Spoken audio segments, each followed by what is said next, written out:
Now Vipul goes back. Are there any questions on the section we've covered so far? No, no. See, the protein electrophoresis, it indicates that you already have a disease state that protein is appearing in the urine. So there is no specific value. It will depend. It's an overflow proteinuria. So it will depend on how much of excess you have in the serum, which will determine the overflow. And as Vipul's last slide mentioned, the GFR in this patient, even with a serum creatinine of 1.2, is just 69. And as per the KDIGO classification, we would say less than 90 ml is a CKD. The study which Mithali alluded to showed that by CKD EPI, the average value of GFR in normal healthy Indians was about 75 ml per minute. Now, it is only after we have a 10 to 15 year follow-up on these patients and show that after 10 years, the GFR is the same, it's not dropping, that we can say that none of these patients have CKD because it's a one-time measurement that we have. Coming back to our case, or coming back to... One practical question. Yes? It could affect the accuracy because you don't know what will happen, how the reagent is, the manufacturer doesn't guarantee that if you cut the strip down the middle, the reagent is equally distributed along its longitude. So yes, we all have done these things in government medical colleges where the strips were in short supply, we did it, but it's not a recommended thing to do. Yeah. Yeah. Okay, so now today there are studies because fortunately that kidney transplants are being done. So today we take an 80 in Indians because people have studied kidney transplant donors, and what they've shown is donors who had more than 80 who donated one of their kidneys did not progress even after 20 years of follow-up in CKD. So we take 80 as normal, and what they showed was that there was a slightly more risk of people who had less than 80 who happened to donate kidneys. They actually progressed with that. It's as of now, it's small data, but that's what we would take. It will require a large population study, which, as I said, would have to measure at 2 time points, 10 years or 15 years apart, to say what is normal for Indians. The labs are just now using Western style. Yeah. Do you have a slide demonstrating the USCR test result and how to interpret those test results of USCR? Yeah, he just showed it. Would you comment? No, I think he wants milligram per milligram. Yeah, it was on the last slide. Yeah, what's the difference? Yeah, that's a good one. I did not cover that, Practical. but what we need to consider here is that it's a ratio of 2 parameters. So the unit actually matters here. The unit by dimension, it's dimensionally less entity, but if the creatinine is reported as milligram per deciliter in urine and protein is reported as gram per deciliter, then that may be different. So you have to have either same unit or same unit from the lab that we have to interpret. If it is milligram per milligram, then milligram per gram, then the cutoffs become 300. And when it becomes milligram per milligram or gram per gram, then you divide this by the 1000.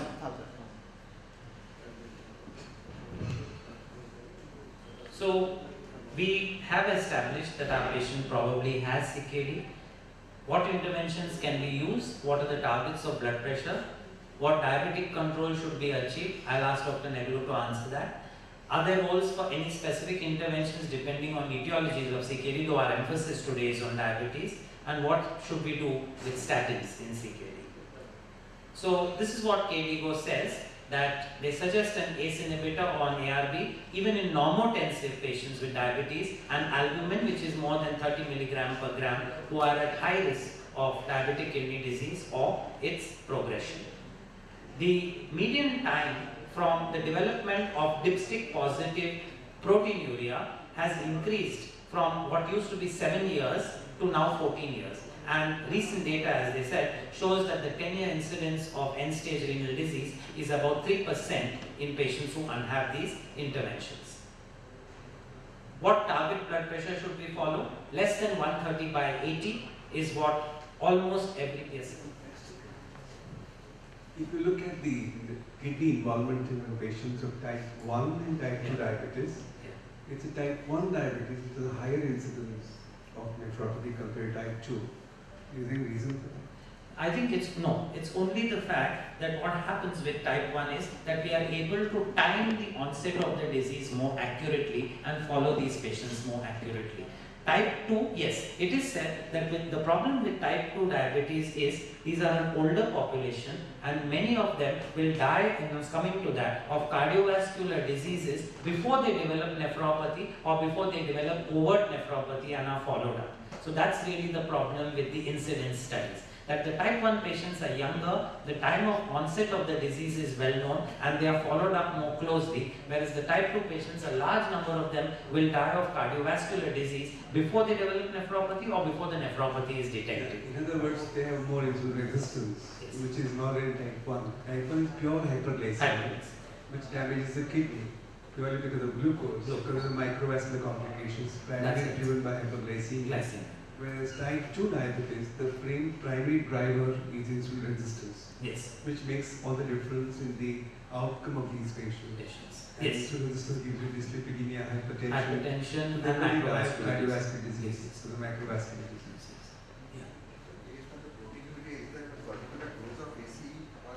Maximum tolerated dose. So you start low and go up to the maximum. My colleague in Chennai, Dr. Mani, uses 300 milligrams of enalapril. And he says nothing happens. But there is one good study from the Kidney International which studied candesartan. What they said was the maximum antihypertensive dose of candesartan is about 16 milligrams a day. Now they randomized patients to 16 milligrams, 64 milligrams and 128 milligrams a day. What they showed was that the effect on proteinuria kept increasing as you increased the dose of candesartan, and there wasn't significant hypotension in patients who received 64 and 128 milligrams as opposed to 60. So therefore the recommendation is maximum tolerated dose, watching of course for hyperkalemia and worsening of renal function. Lobo, sorry to interrupt you again. When you give large doses of any of these cytokines, yeah, it was believed in the past that the inhibitory action on the angiotensin II goes off. So level of angiotensin II starts rising. Yeah. Because the feedback goes off.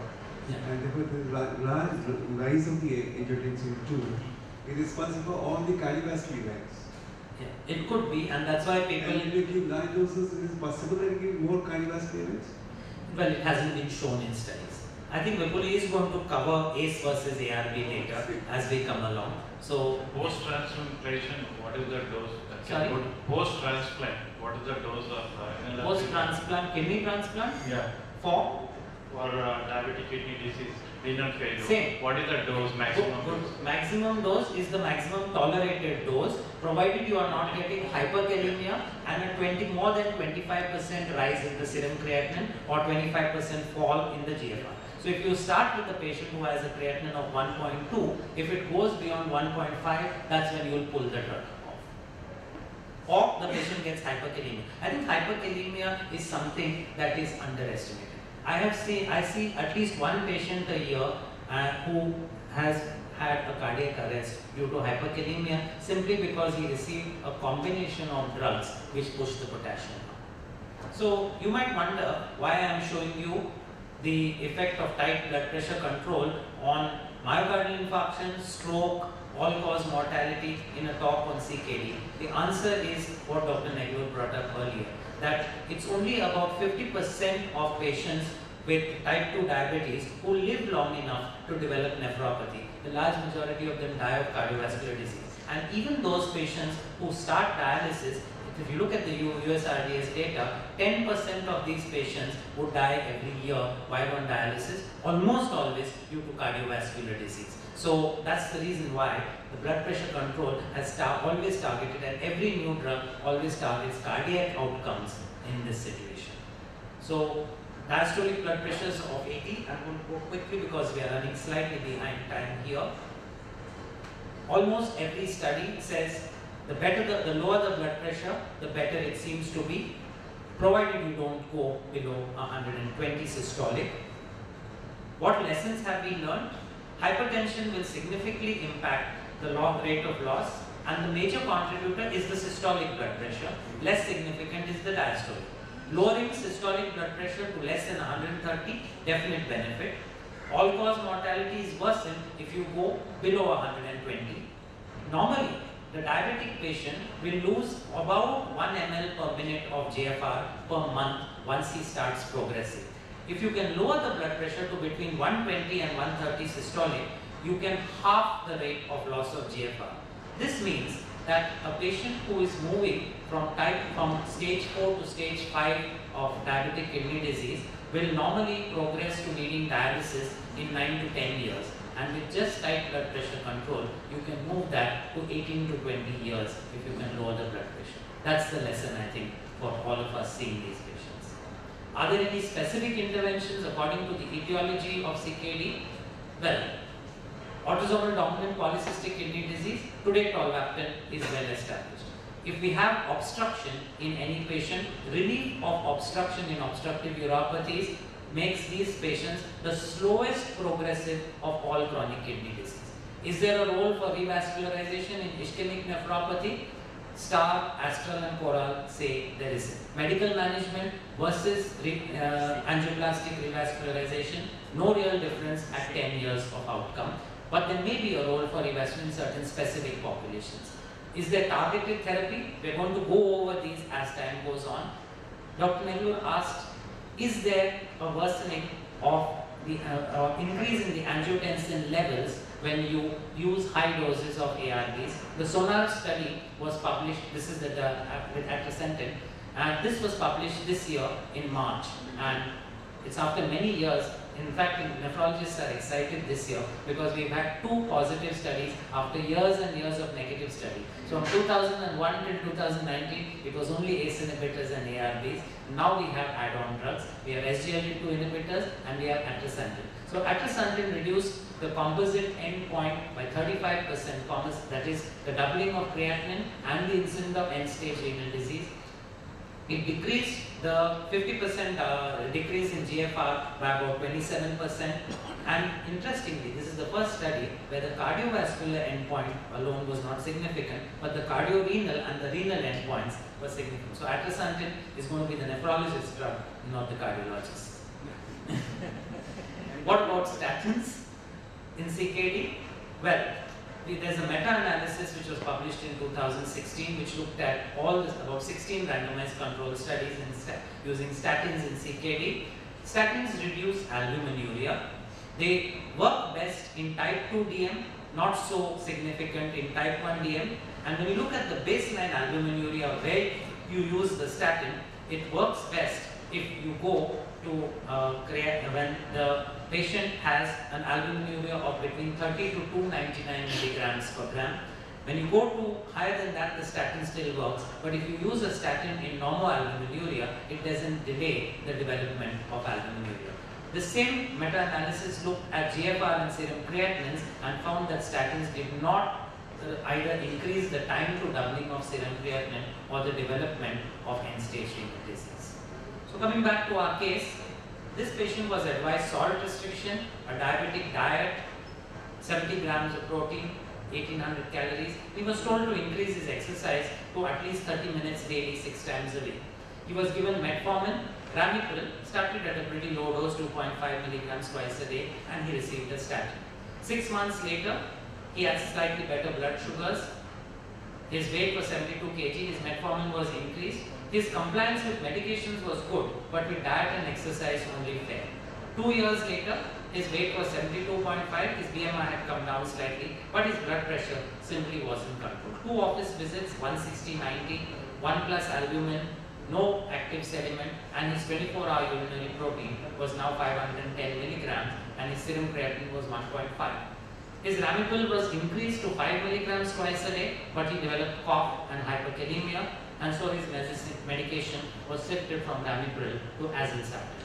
I'll ask people to take this. What do we do with blood pressure medicines? Should we switch ACE to ARB? And what is the next drug that we should use? And what's more important, blood pressure or proteinuria or